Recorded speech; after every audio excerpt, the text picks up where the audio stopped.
દરેક સ્ટુડન્ટનું સપનું એક સવાલ સાથે શરૂ થાય છે, શું હું નીટ ક્રેક કરી શકીશ?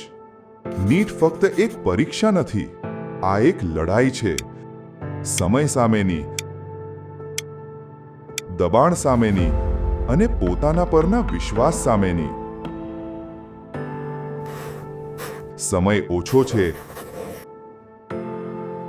સિલેબસ મોટો છે અને સપનું વ્હાઇટ કોટ માટેનું છે.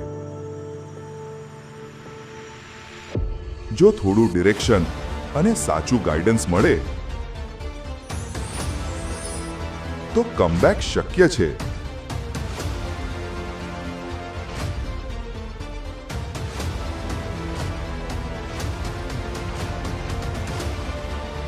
તમારા સપનાનું ઓપરેશન જલ્દી જ શરૂ થવાનું છે.